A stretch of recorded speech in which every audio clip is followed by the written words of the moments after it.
Good morning, everybody. Well, whatever time it is for you, wherever you are, good time to you. Welcome to our second to last class. So class 6 of visual storytelling for painters. Um, this has been a lot of fun. The first time I've ever taught this course with this layout. And I would say that you guys make me feel like a good teacher. I was just reviewing the paintings you guys have been putting in on Padlet and everything else. And so, yeah, you guys make me so proud and really beautiful, beautiful work. It's been a lot of fun. We've had a lot of really interesting and nice conversations.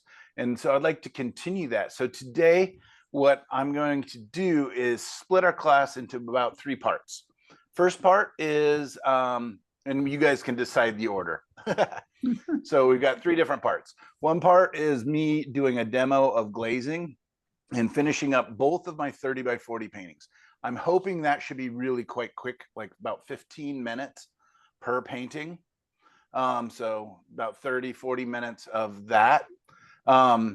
And the first painting, I'm going to do kind of a overall glaze. And then the second painting is going to be more of spot glazing, meaning adding slightly different colors into different areas. So you guys can see that. Darlene, this should also help you answer your question of one of the techniques that we use for glow. The second thing is, and the most important thing is, as I want to start looking at your guys' work and helping you answer questions, because I know that as soon as class is over, you guys are going to work for 16 hours straight and finish your paintings for tomorrow's class. We're all going to be Eloise and we're not going to sleep. We're just going to paint. The third thing I want to do is go over basically just looking at what we've covered this class, because we really did kind of a turbo, which is always the way with my classes.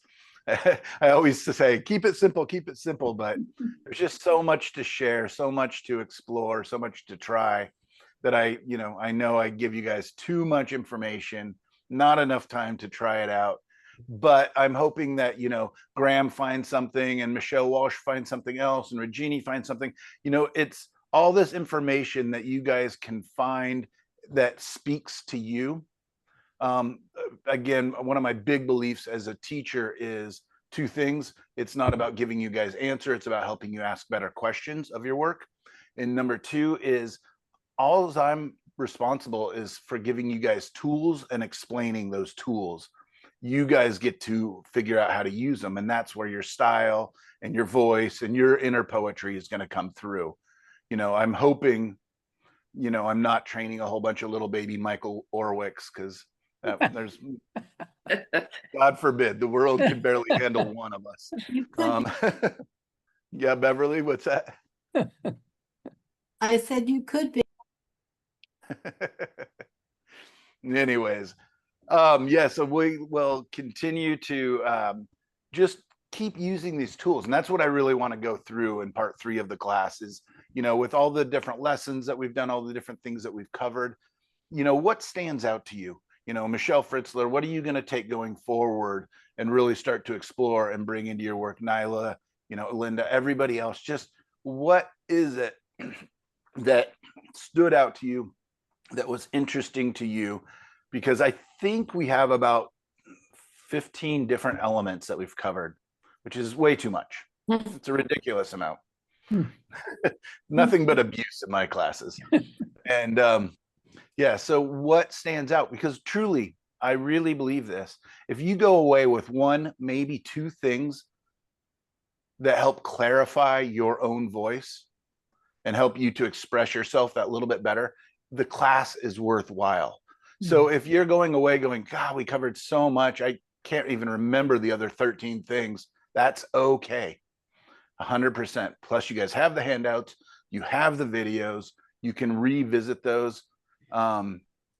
Yeah, the lesson, finds you at the right time is what my hope is. So does that make sense? Yeah. All right. My really quick thing I would like to do is ask Michelle Walsh, who I feel like I've ignored most of this class or just haven't had a chance to talk to. I would love to hear from you. You're one of the newest students, and I would love to hear your thoughts on the class. And you're so quiet and kind of sit back and watch. And I would love to hear what your thoughts are, and what you enjoyed and what you wish I had done differently, if you could be so bold, because I can take it. I only get to sit for about 15 minutes in person on Wednesdays because I have another commitment I have to be to. And so I'm kind of out of the circle. But it has been it is when you said that about finding what it is you need to do or how to express your voice. That's what your class has done for me. I can feel it. I can't see it in my work yet, but I can kind of Takes see it time, in my yeah. work. But that, I recognize now what's really important to me, and I'm starting to feel like I know how to direct myself towards that, and that is huge.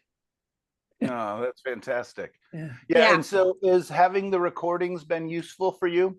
Yes, the recordings were essential for me since I couldn't really go along with you, and I tried to paint with the recordings, because I couldn't do it live.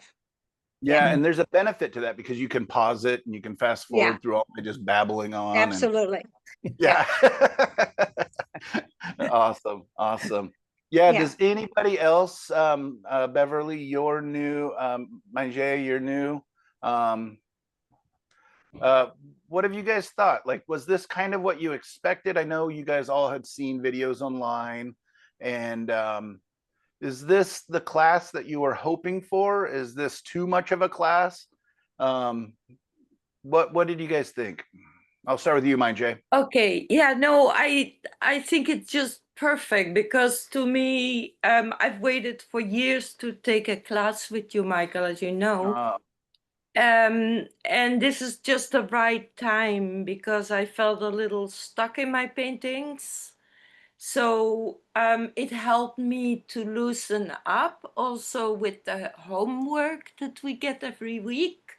I was forced to create a little painting in the week, and I'm pretty disciplined person, so I do that and I work hard, and usually what I do, I start my painting, then I when it comes, like you were saying, every painting goes through the adolescent phase, and when my painting goes there, I work with water mixable oils. I spray water and I start again. And I do that at least 2 times, and then the third times it's like, oh, this is a mess anyway. And now I skipped the first two parts. I oh, wow. do Okay. go crazy, and I go, ah, this teenager is horrible. and and then I go, well, it will be a very nice adult at one point. Maybe not totally my thing, but maybe it will be. And usually, well, especially yesterday, it's like I wanted to kill that baby so many times, but because I kind of wanted to have it ready before this class. So I stick to it, and that's big for me. That's big. Yeah. But Yeah. No, I yeah.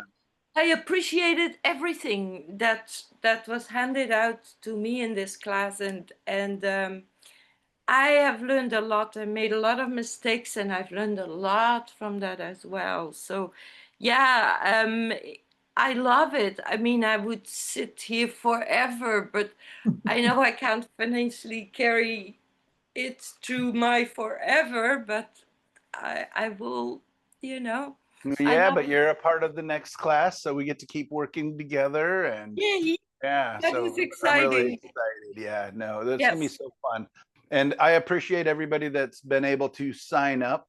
and wants to sign up, this will be my only blatant advertising for the next class, which will start in 2 weeks.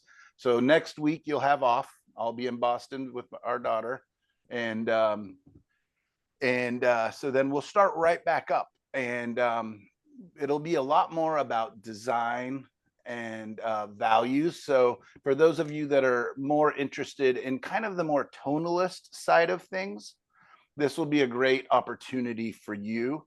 We'll be working with, you know, a limited palette. We'll be working with simpler ideas. And then in the winter, we'll be moving into color focus, which, you know, it seems funny because I do kind of consider myself a tonalist, but even if it's just little bits of color, and, you know, Gail and Linda Morgan O'Connor can talk about that importance, even if you're working in a tonalist sensibility, that just this little bit of color and inviting it into the right places, how important that can be. And so anyways, I hope, you know, I know that the classes aren't the cheapest thing on, you know, going around, but I'm hoping you guys are finding value. I give it my all. As you know, sometimes these classes are almost 5 hours long. Last week, I actually apologized. I had my clock set wrong behind me, and we cut off a half hour early, and I thought we'd already gone an hour long. So that's how much fun. I can't even really tell what time. Bye-bye. All right, Michelle, thank you. And Beverly, how about you? You know?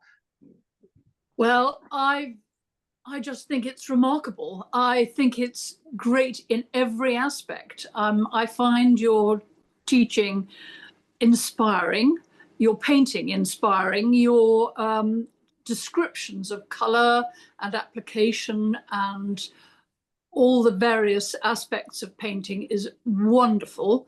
And the fact that we can ask you questions if there's any sort of glitch in our understanding, and never having really worked in a color a lot, I'm finding this quite a challenge, but I'm loving every minute of it.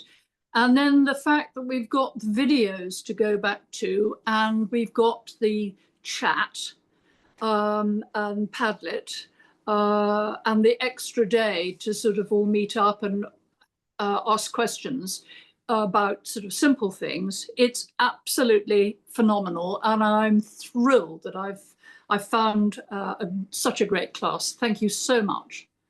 Yeah, I can't believe that you found a whole bunch of Americans and just went, yep, these are my people. Oh, they're all great. They're all great. No, it's fantastic. And we are so grateful to have you and everybody join us every week. And yeah, the Thursday groups have been so fun. So for those of you who have been able to make it and feed into that, and I'm not even there the whole time. I got to walk the dog. I got my business to run. I got a wife that can't walk, all these things. So I'm just so glad that when I sign in and talk to you guys for a half hour, then take a half hour break, and I come back and there's more people, and you guys are just chatting and laughing and having a great time. I love it.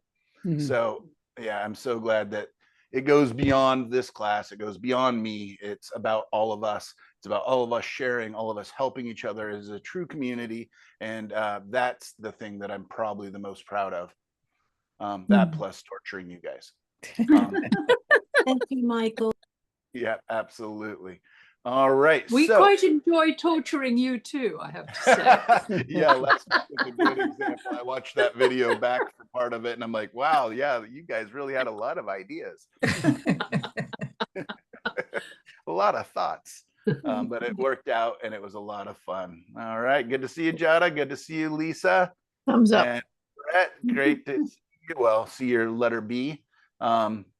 And so you guys heard the 3 different categories today and we're going to probably spend most of our time tomorrow really deep diving, looking at your work, discussing, you know, how you take what you're learning forward, how you continue to work on your pieces. I'm hoping that, you know, that you just keep experimenting and trying new things. So anyways, part of today will be looking at your work and that. So anyways, part 1, glazing. Part 2, looking at and reviewing what we've learned. Part 3, looking at your guys' work. What order would you guys like to do that in? That order. I like that order as That well. order. Mhm. I would like to have the looking at our work in the middle, if Okay. possible, like the first order that you mentioned. Personally, though, I go with the group. If I you think if we actually, I agree with you, Mind Jay, that would be a really great, but I think if we go to from the demo to reviewing the class, then that'll Yeah. give us something to discuss Yeah. while we're looking at each other's work. Good.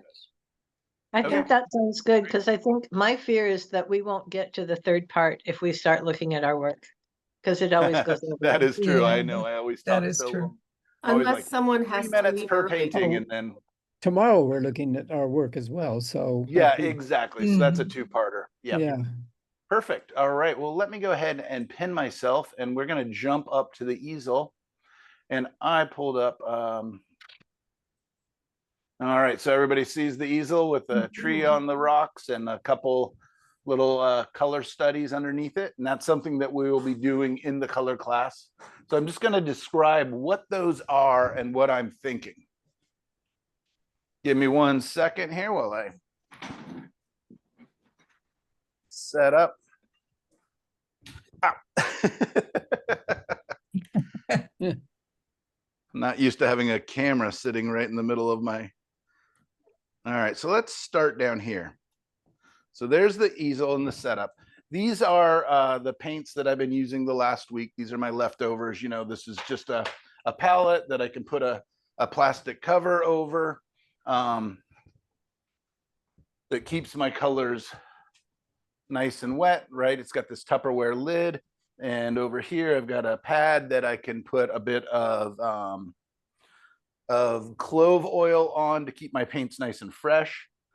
It's been a weird week last week of painting because I used so very much blue, which I'm not used to doing. But 2 of my big paintings I'm working on have huge blue skies. So that's been fun and challenging.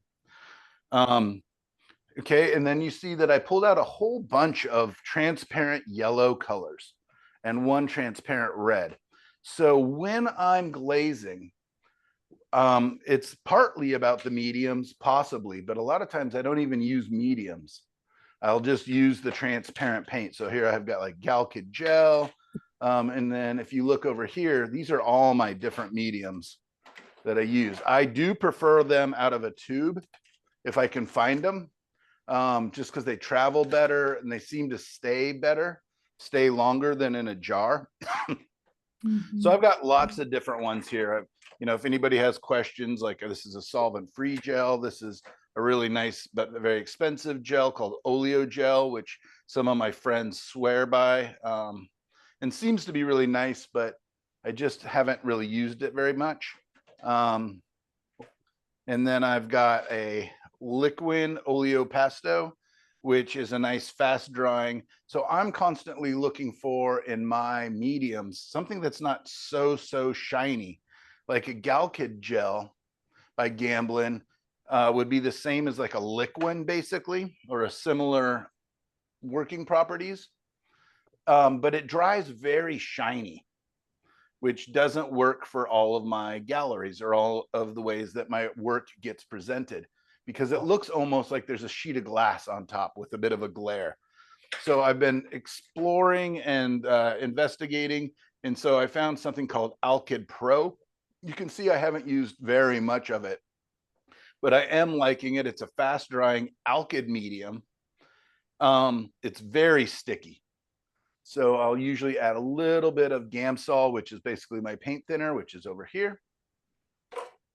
And that one really works well. I'm going to see if I can get away without using a medium very much today. Well, we'll see.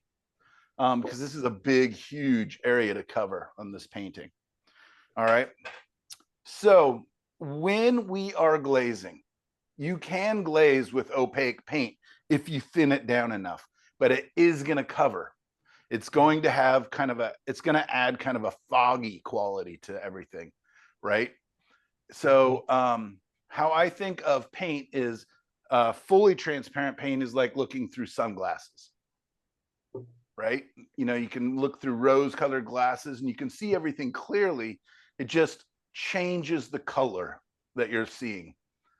Then you have semi-transparent, which would be like, I think of like stained glass windows in churches, where sometimes you can see people walking by on the street outside of the church, but they're a little bit obscured, but you can still see them. And then you have semi-opaque, which would be more like a frosted glass, if that makes sense, like in bathrooms and different things where you're looking for a little bit of decency and a little bit of privacy. And it has this quality of obscuring, but yet you can still see the big shapes and values behind the color. And then you go to opaque, which if you're not thinning it down, will just completely cover, right? You could just, I could put an opaque white over these darks and all of a sudden it's just a white strip of paint, right? It covers completely. It's almost like putting down a primer or, you know, some really thick, solid, strong pigment color. Okay, so when I am considering this, I spend a lot of time reading the backs of my labels. Unfortunately, I turned 50 this year, or fortunately, and I'm already having a hard time reading these labels. So now, luckily, I've been painting long enough that I can remember, like, okay, Hansa yellow is semi-transparent, where a cadmium yellow is fully opaque, right? So just know, and if you can't read this, what I do is oftentimes just literally take my camera or my iPhone, take a photo, and then I can zoom in. I'm sure you guys have all figured out that trick with our pill bottles and vitamins and different things. But that's a great little way to kind of just short circuit and just look into I got a funny story. My wife, I caught her, she's got, you know, all these medicines for her knee, her painkillers and stuff. And I saw her on the label of the pill bottle going like this, trying to zoom in. Yeah, that doesn't work. So anyways, what we have here are my color charts. So this is my typical palette, right? This is my split primary palette, 2 yellows, 2 reds, 2 blues, 2 reds, and 2 yellows. And then I added a couple others. And what I do is I put down a permanent marker line across to just use a ruler. And what this allows me to do is see, like, look at how transparent, even when I put the paint on very thick on this side, and then I just kind of scrub it out and get it thinner and thinner, not using a paint thinner, but just moving the paint across so that it becomes very thin. And I can see at what point does the paint become transparent. So like my Hansa yellow starts fairly transparent. Like if we cover over here, you can see that even when it's thick, you can still see through it, right? Versus a cadmium yellow really has coverage. But it becomes transparent as I thin it down. Again, just scrubbing the paint across, right? My Indian yellow, very transparent. You can see that line the whole time. So does that make sense, you guys? Yeah. So we'll be doing this exercise in our winter term color class. So this is a great little, you know, it's just a cheap piece of board that I painted, and I have it sitting up here, and I literally will pull this down and review it. This was a similar exercise, but using the colors that are kind of what I consider my guest colors, right? I wasn't smart enough to write their names down, but I did do a printout on the back so that I know what each one of those colors is. So like the top one is a perylene red. So you can see the same thing that I did before, where I put it down thick and then just start brushing it out. And then on the other side across from it is the same concept, but instead I put the perylene red on one side and a bunch of titanium white on the other. Because a lot of times people think, oh, how do I make, you know, a bright red, add white? But the truth is it becomes very cool when I add white to it, doesn't it? Right? So if I want that vibrancy, I need to keep its transparency, but I do know that once I add titanium white, it is no longer, I mean, you can see the line disappears underneath that white, right? So titanium white is an opaque color, right? So I did that with a whole bunch of colors: perylene red, raw umber, burnt umber, asphaltum, brown pink, Payne's gray, gold ochre, yellow ochre, antique green earth, quinacridone gold, transparent yellow oxide, transparent red, earth red, and Venetian red. And that is a great tool, especially for today, when I'm going to be looking at this painting that I want to come in and harmonize and glaze all over it. I can literally kind of go, you know, which of these colors or which of these colors do I want, right? Do I want it to be really yellow? Do I want it to be more orange and warm? Do I want it to be red? Do I want it to be blue? Do I want it to go to the earthy colors, right? The more tonalist colors. Love it. So this is so useful, and it's really fast. So again, we'll be doing this. This is a great opportunity for you to pull out some of those tubes that you were so excited when you bought them at the art store and then never painted with them again because you don't know how to use them, right? That makes sense? Yeah. It does. Okay, so this is just a great tool. So now let's look at this painting, right? So pretty. I like a lot of it. I'm pretty happy with a lot of it, but I'm super unhappy with a lot of it as well.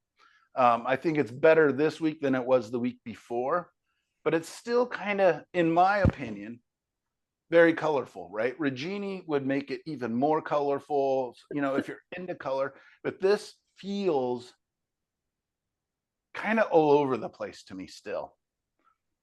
And then the other thing I did since the last class was I took and added white with a bit of a Galkid to speed up the drying time, because that's the main thing. You cannot glaze into a painting that is not really dry. So what I did was I added this white. And here's an example where I did this with another painting where I had kind of created my values, but it didn't really have a lot of focus. So I went through and just added white and a little bit of white. And then when I come in and I glaze, you see how it harmonizes? It doesn't have this just weird white area. Right. Right? That looks out of place, right? It looks light and bright, but it doesn't look glowy because white is a cool. Right? I want it to feel warm. Makes sense. Does that make sense to you guys? Yeah. Yep. So many times could you students say will what say, you- you know, go ahead. What did you mix the white with to make it dry faster?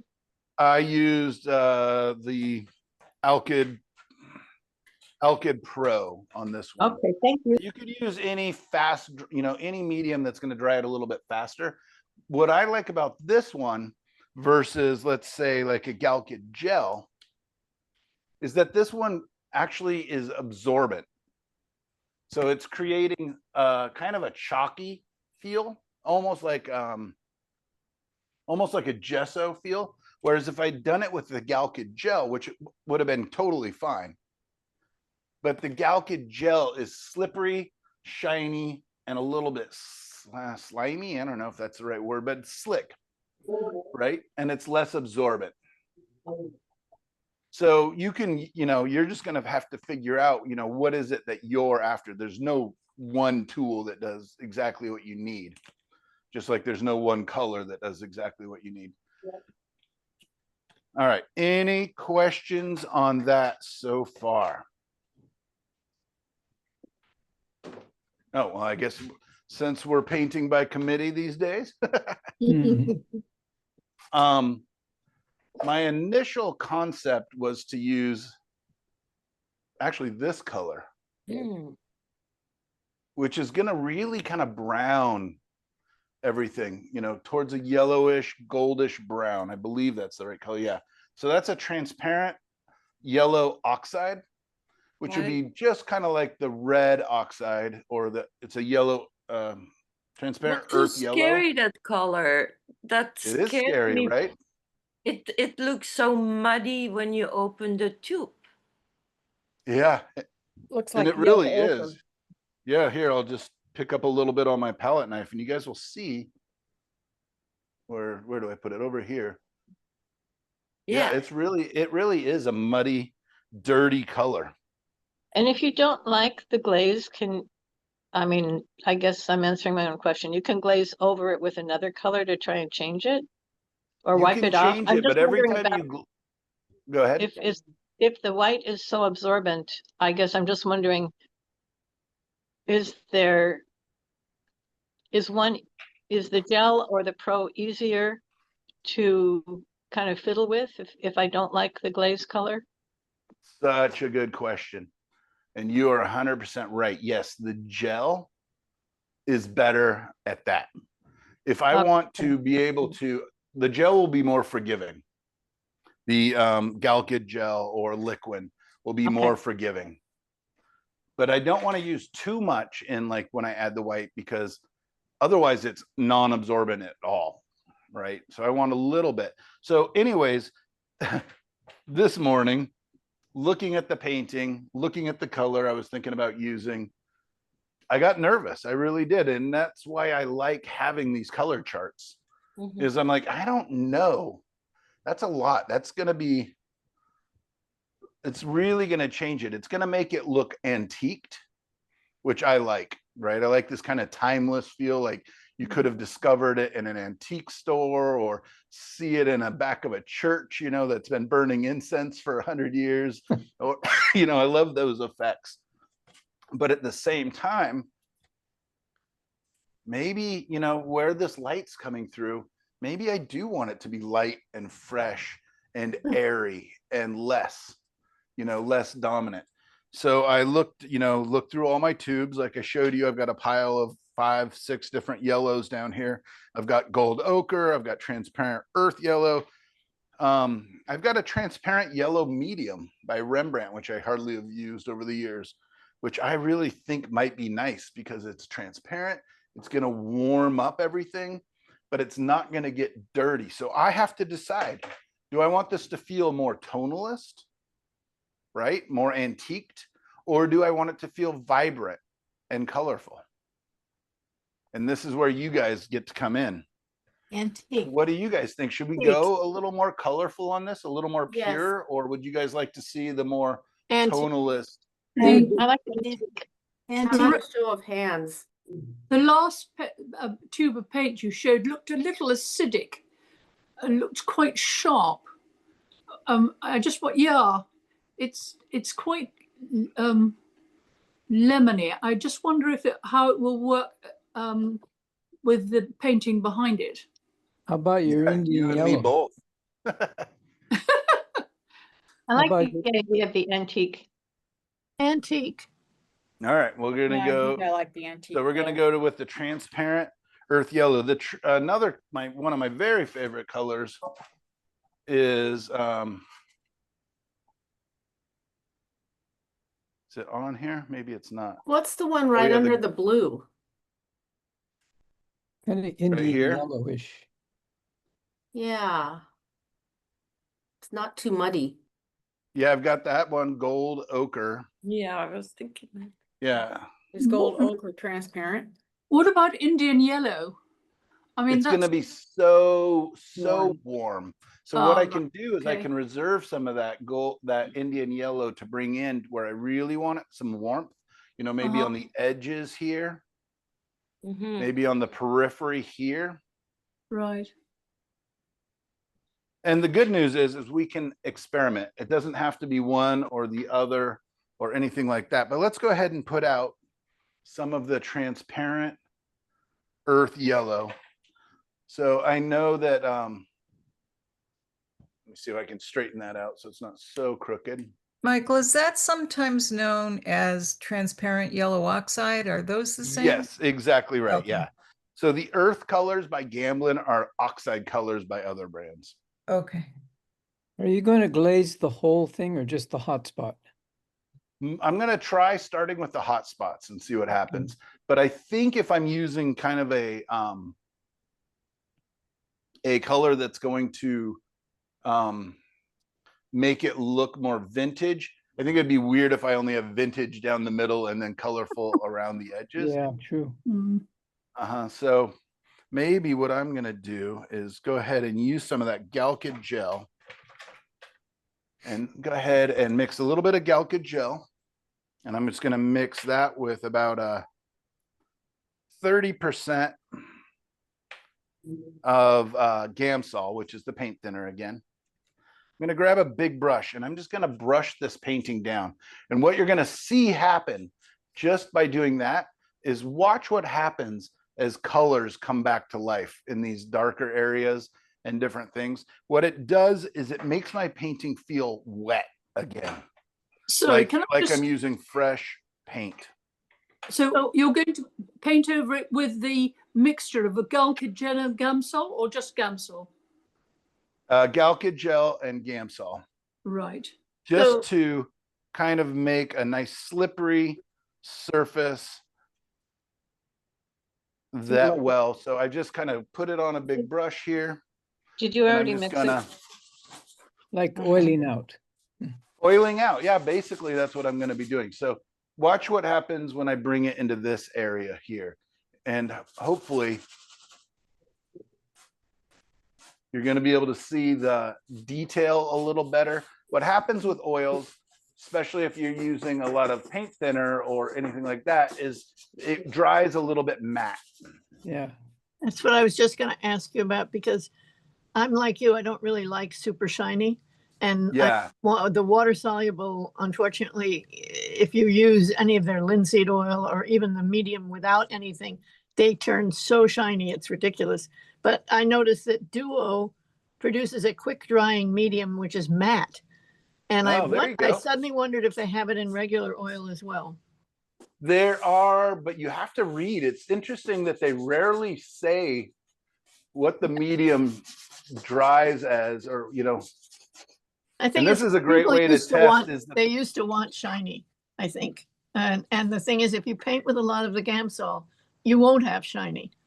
The Gamsol itself, or water in the case of the water soluble. Yes, it does. It kills the shine. Another option is for oil painters is to add cold wax a little bit, but then it becomes very sticky. But you can mix cold wax in up to a 50-50%. And cold wax definitely dries a little more matte. So you'll see, I'm just trying to kind of cover everything. This is going to make everything a little slipperier. What I'm going to do is once I kind of get it covered, I can let that sit for like 1 or 2 minutes. It starts to permeate the surface. It starts to kind of feed the paint where it's dry. That blue up top you'll see is not that shiny. That's just the light. So just ignore the fact that it looks like a whole different blue color up there. Or maybe I can turn off these lights and see if that helps. Not much. I think it's better with the lights on, isn't it? Yeah. Yes. Okay, so again, I'm just brushing that in, and then I'm going to take a clean paper towel and kind of brush it out, or wipe it off a little bit so it's not so slippery. But again, this is just a great way for me to test, because if these whites were at all still wet, they'd just start smearing, right? A lot of times to test whether my colors are ready for glazing, I'll just stick my fingernail into them and see if they dent, because a lot of times they'll feel dry, but underneath, right, it's got that little bit of a shell almost. Right underneath, all of a sudden those paints are wet. Being a farm boy, I always think of cow patties. Not fun. Well, If you just wanted to glaze that, just to give it a bit of shine back, would you just use the Galkid gel, or would you? You use sure can, yeah. But I wouldn't want it that shiny. But yeah, No. you could. Yeah. So what would you use? Just what I did, a little bit of paint thinner to it, a little Gamsol. Right, right. Yeah, I mean, As a otherwise I would varnish? just otherwise, if I was done and wasn't gonna come in and glaze, I would varnish it. Right. All right, so let that sit for, you know, just a little bit. I don't need it to be really, but I'm just, you know, really set in. So I just grab clean paper towel and I'm just going to kind of wipe that up, and it just kind of picks up some of the moisture. You see how Hmm. it picks that up. What kind of varnish do you use? When I you use Gamblin's one, which is, what is it called? Gambar. Gamvar. Gamvar. Yeah. Use gloss or what? I use the satin mostly. Satin, yeah. Yeah, again, I've got a couple galleries where if the paintings go in too glossy, I just personally don't like how they look. They have a modern look to them, right? That if you're a colorist and you really want your colors to really sing, gloss is great. It really makes the colors look like they're just fresh out of the tube. But I don't very often want that. Yeah, yeah, yeah. Okay, so I'm very lightly giving it one more wipe down, very lightly.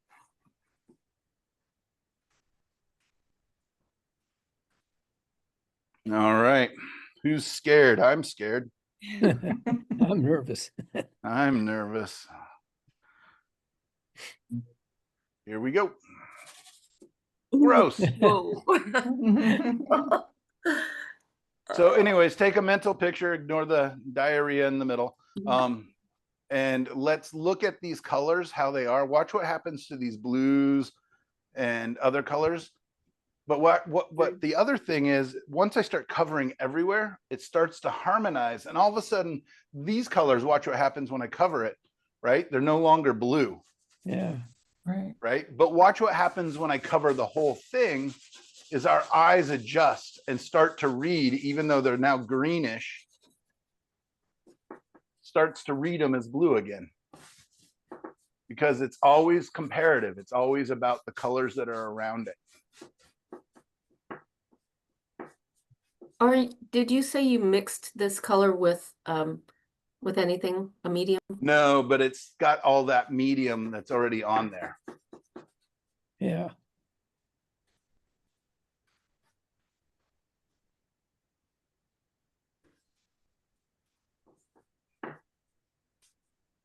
And I know that I have about 15 to 20 minutes of working time with this.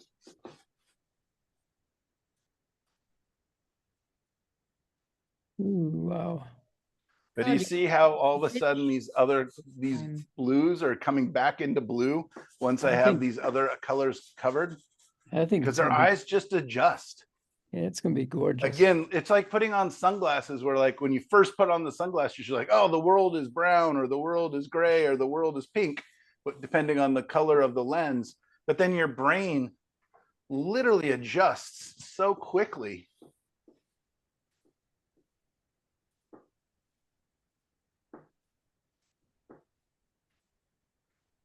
And all of a sudden, because everything's comparative, all colors are comparative, all temperatures are comparative, meaning depending on what's beside them.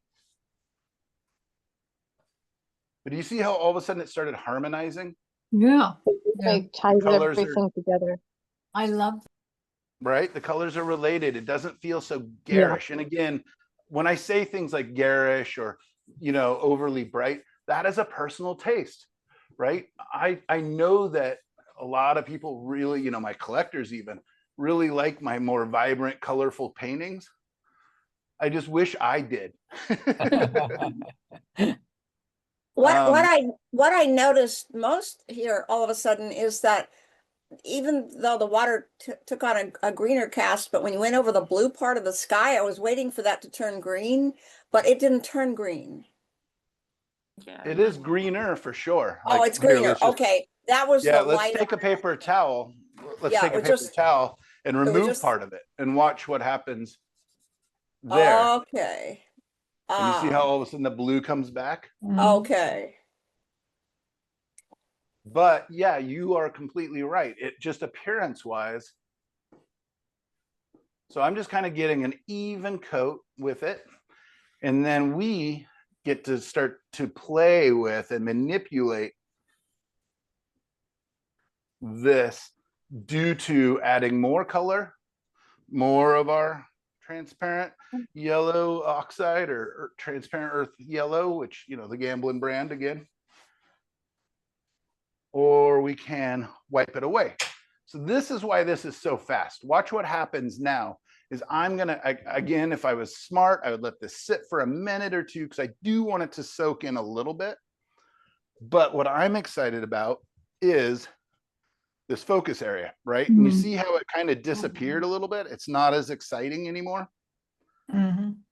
It's not as dynamic, but it picked up this hue, this color tint of this dirty, earthy yellow, right?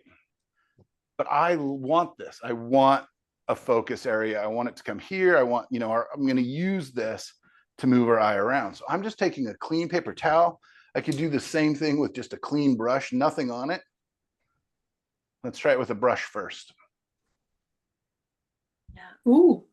Oh. And And what I does it like matter? about doing it with a brush versus a towel all the time, which is what I'll normally do, is because the brush feels brushy. Mm. Does it matter if you do horizontal or vertical strokes with the When it's this, glazing? that's a really great question. You're full of them today, Lisa. When it's thin like this, it matters less. Thick paint, you know, will cast a shadow, and depending on the angle of the light source, will, you know, really change. But when it's thin like this, I mean, this is basically very watery almost.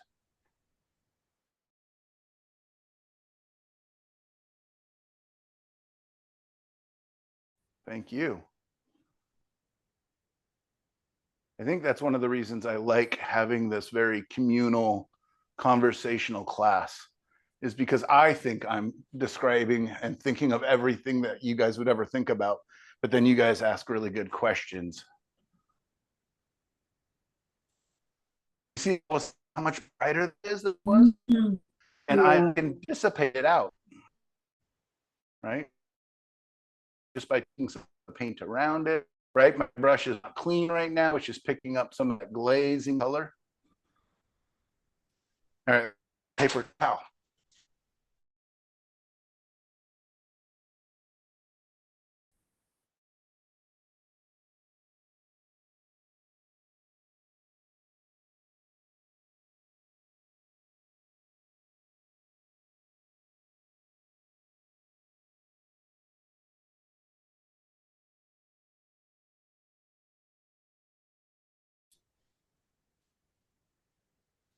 And then I can come back with my brush and soften those edges.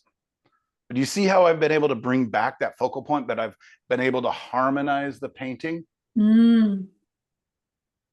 I wish I'd have taken a before photo. But yeah, I mean, now I can literally just take and use some of the paint that's on the edges, move that in. I'm just using the paint that's on there.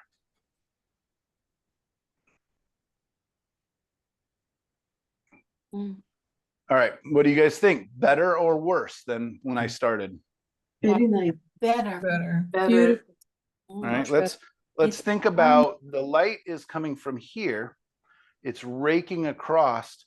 So that means maybe some of the edges of these little waves down below, we can actually pull up the highlight. So I'm just touching the tops. You see how much different that is from here? Mm-hmm. And that's just picking up the very top edge, the edge of those waves or that foam or that whatever it is that is aiming towards the sun. So I'm constantly thinking in 3 dimensions. I'm literally trying to figure out how things are laying down, how they, you know, the sun is back here. This is a 3-dimensional space coming towards me, right? So what's being affected? What's not being affected? So I've got this ability to kind of come through, lighten up these waves where they're catching the light, especially if these are important lines, which we discussed last class are, right? Because that feeds us back into it. Yeah. Okay. We also have the highlights on the rocks. We have the highlights on the grasses. I'm not sure. I could, experiment maybe pulling off a little bit on the tops of these grasses. But the truth is, I want that yellowish, goldish color to permeate as much as possible. Again, looking for harmony. Feels like cheating a little bit, doesn't it? Yeah. All right. But here's the other thing I like about this. So I know that my tree, the light is coming from and wrapping around this side and kind of wrapping around both sides.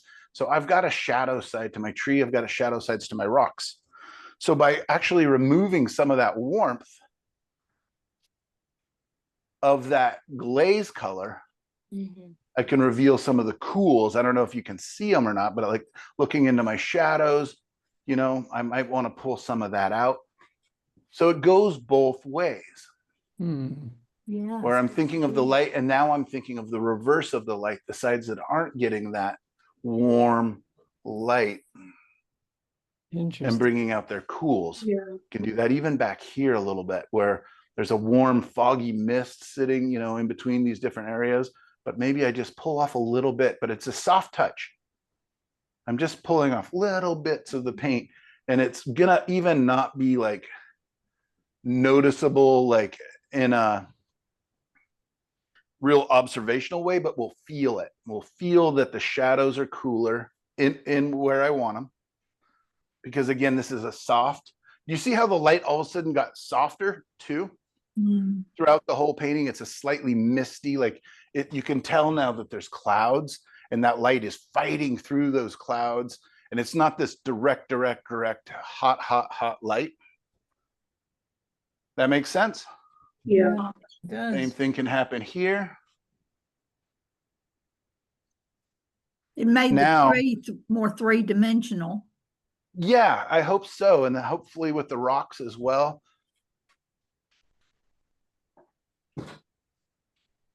And I can just use I take my towel and I just don't even, scrunch it up. I just can kind of get in here with the grasses and say shadowy area of the grasses where there's not as much of that and the warmer areas of the grasses. And then I'm just going to grab a smaller brush. I can, in fact, take this transparent color now and actually paint with it because I know it's transparent. So I can actually paint a little thicker. Let's go ahead and add a touch of Indian yellow to this to warm that up even just a little bit. Sorry, you guys can't see my palette. But what I've done is just put a little bit of paint on there, a little bit of Indian yellow, and I can come back in to some of these edges. Can you guys see that? Yeah. And so that's transparent color, which really makes this nice effect, like on the branches where I want the light to look like it's really coming through, but it's dissipating, right? It's so bright that our eyes can't focus. We can't see the detail. So we're doing a lost and found, and I don't want to do it everywhere. I want to do it closer to the light. And I could even go a little bit crazy. I could add a little bit of red. Let me squeeze out some Indian yellow because I'm using dried up Indian yellow from this week. I'm not even sure what red I just grabbed into. It could very well be a cadmium red, which is going to be opaque, but I'm mixing it with a bit of that medium. I'm mixing it with some Indian yellow, a little bit of that transparent earth yellow. So I've got mostly transparent things with a bit of an opaque paint. And let's see, that's a bit too warm for me, a little too red. So I'm going to add a little more yellow to that. A little too cool, added too much yellow, back to the red. It's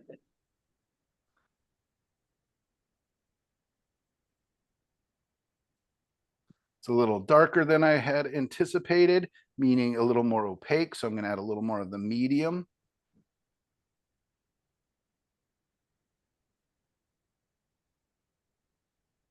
I can bring in some of this warmth because that light is going to get into these branches and these boughs and these limbs and these all these little things. And watch what happens when I bring in a little of that warmth, as if the light's getting in and bouncing around.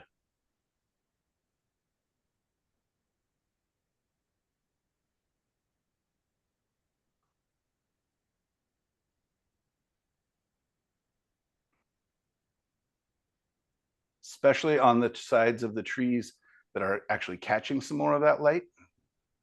You can do the same into the grasses. But it's like adding that little bit of finale at the end. Imagine you've cooked a delicious meal with all these really great ingredients, but then you present it in a bad way, right?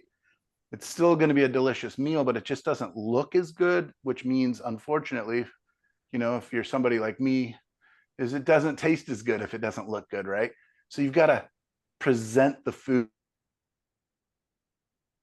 You've got to present your different ingredients in a thoughtful and meaningful way. Let's see what happens if I add some of this light all the way to the back. It's going to be less, but all of a sudden there's like this somewhat transparency to some of these needles, and like the light's just making its way through a little bit. Are you guys able to see these little dabs of warmth that I'm putting in there? Yeah. Yeah.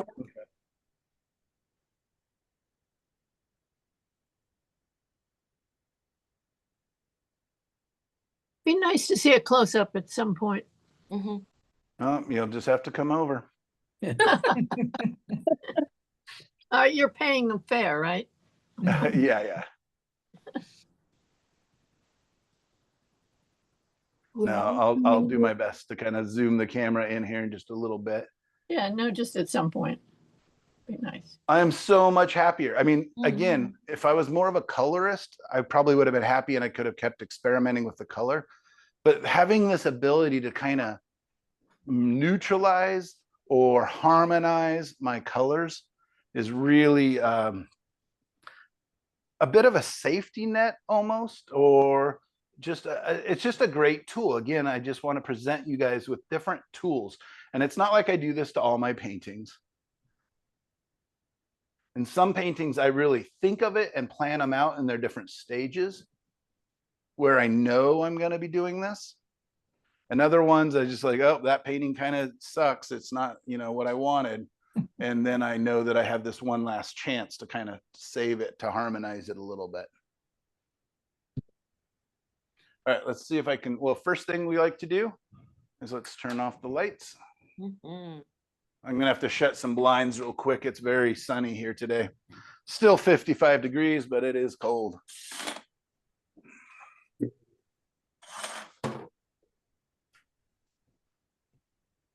So in very, very low light, there's a little bit of light creeping between the blinds there. Nice drama. This is a great way for me to test, are the colors harmonizing? Wow. Let's see if I can even shut the blinds a little more. That is gorgeous. I love But it. this is a lot of times how I will test my paintings, is putting them into a low light situation. And doesn't that feel like an old painting? It does. Yeah. Like you're on the East Coast of the US and Mhm. you know, where paintings are 300 years old versus in England where the paintings are, you know, older than our country.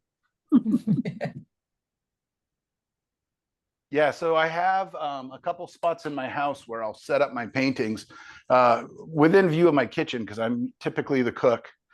And I love to have them kind of set up under different lighting conditions. So we have like dimmer lights in that part of the house, in the living room, family room. So I'll just set them up, test the different dimming. And while I'm cooking, I just do these quick glances. Right. So this is still a little too warm, right? I'm thinking this is a shadow, reflection, cool. So I can come in and just kind of, let's bring back some of those blues and just see how that feels. Because I know that if it's too blue, too cool, I can just bring some of that color across. But I already like that better. Doesn't feel as muddy. Yeah. All right. Any Mhm. suggestions at this point? Otherwise, I'll pull up the other painting. I'm wondering about the sky. Are you gonna keep the blue just as it is, or wipe a little bit away and let a little more blue come in? Let's test it.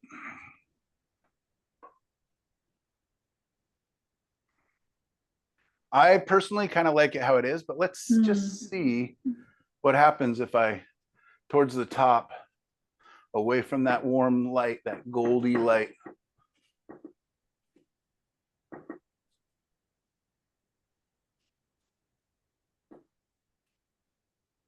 I don't know if that made much of a difference, but I definitely pulled off color. Ooh, gosh, yes. So I yeah, like I mean, yeah, I think that's nice. And I think, again, if we show the whole piece, that it kind of brings in some of the blues that are here and over here. Like this is feeling really blue. I may have to adjust that later. So I have a the red that you put around the tree, you don't dab at that with a towel or anything. You just, Yeah, I would, because yeah, like a couple of these brush strokes are really strong. yeah, okay. That really adds a nice flavor to that tree. Just, Cayenne, yeah. that's the flavor. I have a question about the little, the triangular rock in the water, the big one. And there is just a little patch of blue. I don't know if that's supposed to be like a reflection from the water. And so it's fine, or if it's lighter Is than it this what would you're be. talking about? Up a Reflect, little bit, reflected light there. She's on the Over here or? right to your right, to your right. right side of the rock. Yeah. There, yeah, up a little bit. Up. Yep. Kind of to the left. On the There's just a- rock, On the rock. Yeah, right there.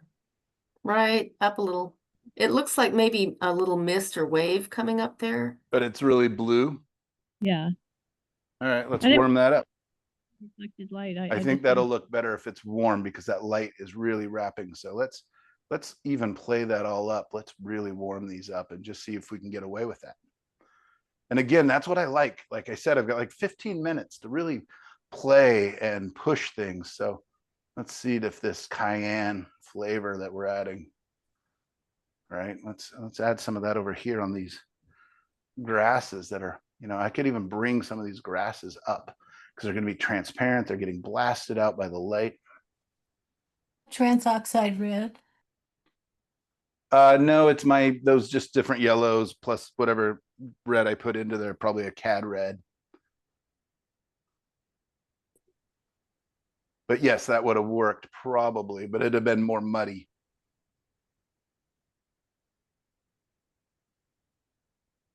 Okay. Did that warm it up, or did it warm it up too much? I think it's too much now. It stands out Just soften it. too much.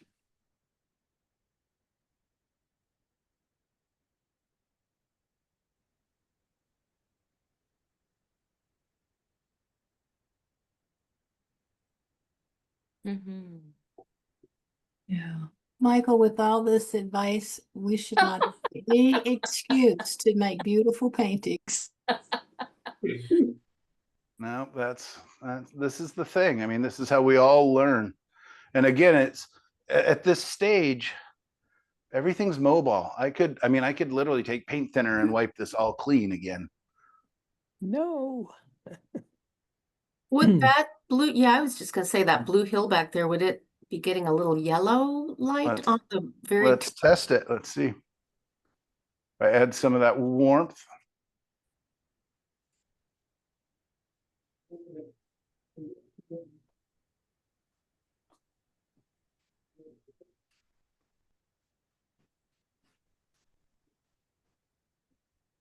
And the truth is, I can add a little bit of white to this if I want to.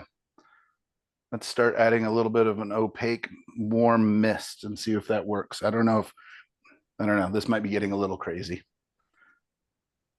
So let's pretend that there's some mist that's catching that sun down along the edges of this. I'm gonna have to add a little bit of red, otherwise it's going to be too yellow against that blue, which will make it green. So adding a bit of my cadmium red, bit more.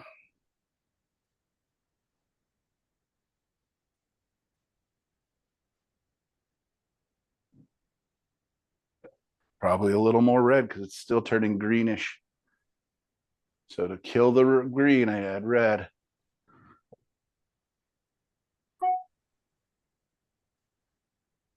Yeah, my thought was that, you know, it'd be a really nice contrast with the warm golds in here. But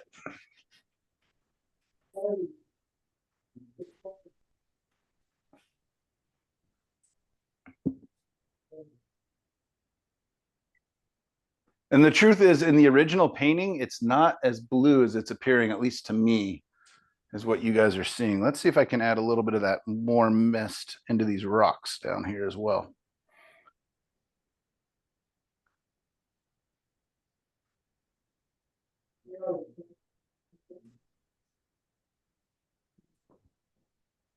I like that.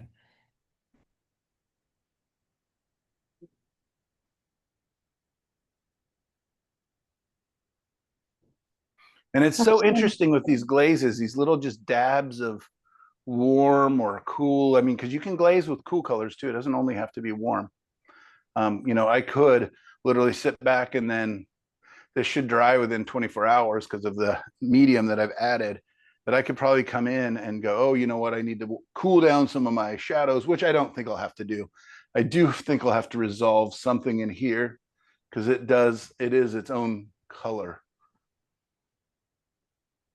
But yeah, that's how I think about this. That's how I play and experiment. And you guys saw when I first put the little dash of yellow, how terrifying that is. How would you resolve that area that you think is? I may just have to repaint it, mix a different color. I could also, let's try quinacridone red, which is a nice transparent. So what color do you think it should go to? It should go slightly warmer grayer, right? Yes. Let's add quinacridone red to it and see if that just pushes it back, because that will gray that down, hopefully. But warm. And it should make the blue stand out. There you go. See how it just disappeared right back there?